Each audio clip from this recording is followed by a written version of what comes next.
আপনি যদি সারাক্ষণ চিন্তা করতে থাকেন, যদি ওই জিনিসটা থাকতো তাহলে আমি সুখী হতাম, যদি অমুক সমস্যাটা চলে যেত, ওই মানুষটা আমার জীবন দুর্বিষহ করে তুলেছে, যদি সে একটা বাসের ধাক্কা খেত, আমার জীবনটা কত ভালো হয়ে যেত। প্রতিবার বাস দেখলে আমি এই দোয়া করি। আমরা সব সময় নিজেদেরকে একথা বলে বুঝাই, যদি অমুক মানুষটি বা অমুক সমস্যাটি জীবন থেকে চলে যেত তাহলে জীবন কত সুন্দর হয়ে যেত, অথবা যদি অমুক দুঃখটি দূর হয়ে যেত তাহলে সবকিছু পারফেক্ট হয়ে যেত।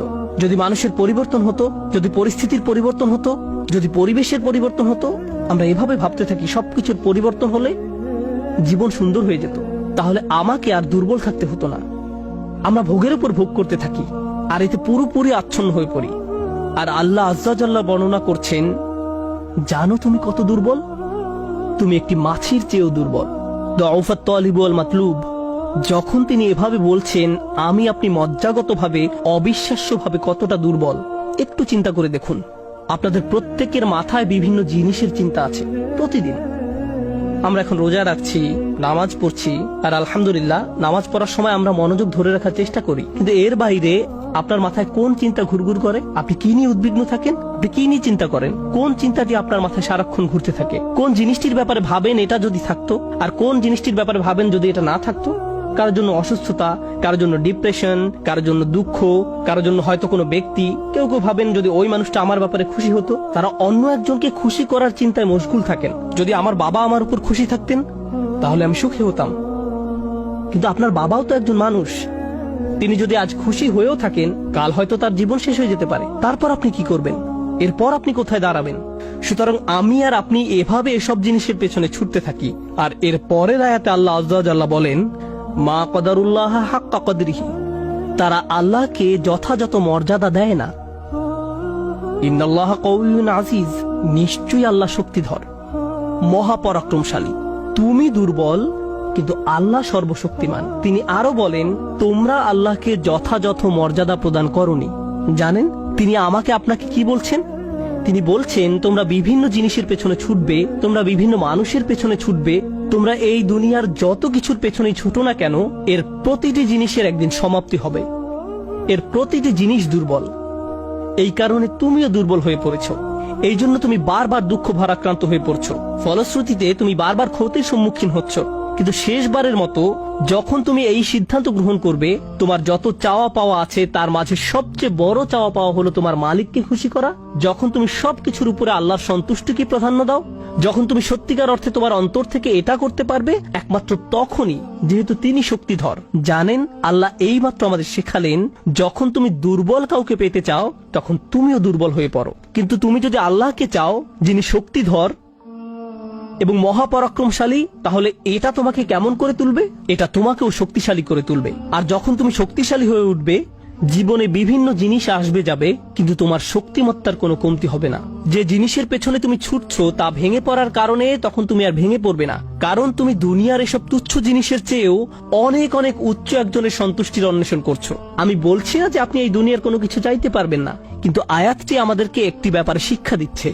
আমরা যখন এসব পার্থিব বিষয় কামনা করব, আমরা বুঝবো যে এগুলো দুর্বল। পার্থিব এসব বিষয় জীবনে আসবে যাবে, কিন্তু আমরা কখনো আল্লাহকে হারাতে পারবো না। লক্ষ্য করুন, মানব জাতির ব্যর্থতা হলো যখন তারা পার্থিব কোনো জিনিস পেতে ব্যর্থ হয়, তারা আল্লাহকে ভুলে যায়। তাদের চাওয়া পাওয়ার জিনিসটি না পেলে তারা নামাজ পড়া ছেড়ে দেয়। তারা যা চায় তা যদি না পায়, তারা এভাবে বলে, এভাবে দোয়া করার অর্থ কি? তারা যখন তাদের আকাঙ্ক্ষার বস্তুটি পায় না, তখন দুঃখ হতাশা একেবারে ভেঙে পড়ে এবং বলে, আমি তো আল্লাহর সাথে কথা বলার শক্তিও পাচ্ছি না। এমনটি ঘটার কারণ হলো, সমস্যায় পড়ার পূর্বে আল্লাহর সাথে তাদের বন্ধন শক্তিশালী হয়ে ওঠেনি। যদি সে বন্ধনটি আগে থেকেই বর্তমান থাকতো, যেমন মূল যদি শক্তভাবে গাঁথা থাকে, তাহলে ঝড় এলে এদিক ওদিক দুলতে থাকে, সম্পূর্ণ ভেঙে পড়ে না, মূলের উপর দাঁড়িয়ে থাকতো। আর ঝড় চলে গেলে আবার ফল দেয়া শুরু করতো। এরকম একটা উপমার কথা কোরআনে অন্যত্র এসেছে, আসলুহা সাবিত ওয়া ফারউহা ফিস সামা। লা ইলাহা ইল্লাল্লাহ হলো এমন একটা বৃক্ষের মতো যার শেকড় মাটিতে এবং শাখা আকাশে উত্থিত। এটাই ঈমানের শক্তি। এই আধ্যাত্মিক শক্তির ধারণাটি আরো পরিষ্কার করার জন্য আমি আপনাদের নিকট একটা উদাহরণ পেশ করব। শক্তিকে আমরা বিভিন্ন জিনিসের সাথে সংযুক্ত করি। আমি বহু বছর আগে একটা ঘটনা নিয়ে কথা বলছিলাম, কিন্তু এখন এটি আমাকে অনুপ্রাণিত করে। যুক্তরাষ্ট্রের নিউ অরলিন্স অঙ্গরাজ্যের একটা পরিবারের একটা ঘটনা। পরিবারটা ছিল অনেক ধনী, তাদের গাড়ি ডিলারশিপের ব্যবসা ছিল। তাদের দোকান ছিল একেবারে সমুদ্র সৈকতের পাশে। তারা দামি দামি গাড়ি আমদানি করত এবং বিক্রি করত। এরপর হ্যারিকেন ক্যাটরিনা আঘাত হানল। ক্যাটরিনা এসেছিল বিশাল জলোচ্ছ্বাস নিয়ে এবং এর ফলে তাদের কেনা সকল গাড়ি ভেসে গেল। একমাত্র লেক্সাস এলএস মডেলের একটা গাড়ি বর্তমান ছিল এবং পরিবারটা এই গাড়িতে করেই হ্যারিকেন আক্রান্ত এলাকা থেকে পালিয়েছিল।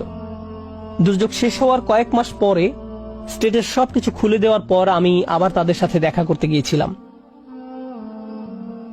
যে পরিবারটি মাসে প্রায় 2 কোটি টাকা আয় করত, তারাই এখন সেই লেক্সাস গাড়িতে করে পিজা ডেলিভারি দিচ্ছে। পরিবারটি এখন এই কাজ করছে। এক ব্যক্তির পিজা দোকানের জন্য তাদেরকে হায়ার করা হয়েছিল। মা বাবা দোকানে পিজা বানাতো আর ছেলে লেক্সাসে করে সেই পিজা ডেলিভারি দিত। আমি যখন এটা দেখলাম, কল্পনা করতে পারেন অন্য কেউ যদি এরকম পরিস্থিতিতে পড়তো, অন্য কোনো মিলিয়নিয়ার যদি এভাবে দেউলিয়া হয়ে যেত, তাদের কি হতো?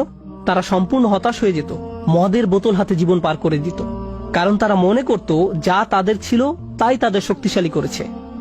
এখন যেহেতু এই সম্পদ হারিয়ে গেছে, আমার পক্ষে আর এই পরিস্থিতি মোকাবেলা করা সম্ভব নয়, এই ধরনের ক্ষতি সহ্য করা সম্ভব নয়।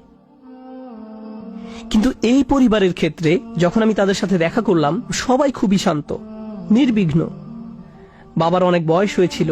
এই রকম বয়সে এমন ক্ষতির সম্মুখীন হলে মানুষ হার্ট অ্যাটাক করে, উচ্চ রক্তচাপে ভোগে, কিন্তু এই মানুষটা সম্পূর্ণ শান্ত। তো আমি তাকে জিজ্ঞেস করলাম, কিভাবে এটা সম্ভব? আমি এমনকি আমার প্রশ্ন করাও শেষ করতে পারিনি। আমি শুধু বললাম, কিভাবে? তিনি হেসে উঠলেন।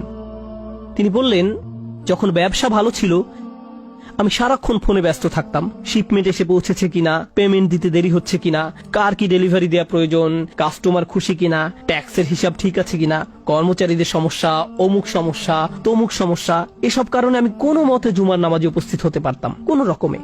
কিন্তু এখনো তো টেবিলে খাবার আছে, এখনো তো আমাদের মাথার উপর ছাদ আছে, আর এখন আমি নিশ্চিন্তে মসজিদে গিয়ে নামাজ আদায় করতে পারি। আর সকালে ঘুম থেকে উঠে আমাকে কিচ্ছু নিয়ে ভাবতে হয় না, একমাত্র আমার রবকে মনে করা এবং তার কৃতজ্ঞতা জ্ঞাপন করা ছাড়া। আমার আসলে মনে হয় আমার জীবন শেষ হওয়ার পূর্বে আল্লাহ আমাকে সহজ জীবনের এই নিয়ামত দান করেছেন। সেই বাবা এটাই বলেছিলেন, কোন সাধারণ মানুষের পক্ষে এভাবে কথা বলা সম্ভব নয়। আপনি যদি এমন কথা অন্য কোনো ব্যবসায়ীকে বলতেন, সে বলতো এই লোকটার মাথা নষ্ট হয়ে গেছে, তার সকল সেন্স নষ্ট হয়ে গেছে। আর এই জন্যই এখন সে তার মাথায় এই পরিস্থিতির একটা যৌক্তিকতা খুঁজে নিয়েছে। আপনাদেরকে একটা কথা বলছি, একজন মানুষের পক্ষে কেবল তখনই এভাবে কথা বলা সম্ভব যখন সে বুঝতে পারে যেসব জিনিসের পিছনে সে ছুটছে তা দুর্বল। কেবলমাত্র আল্লাহই শক্তিশালী।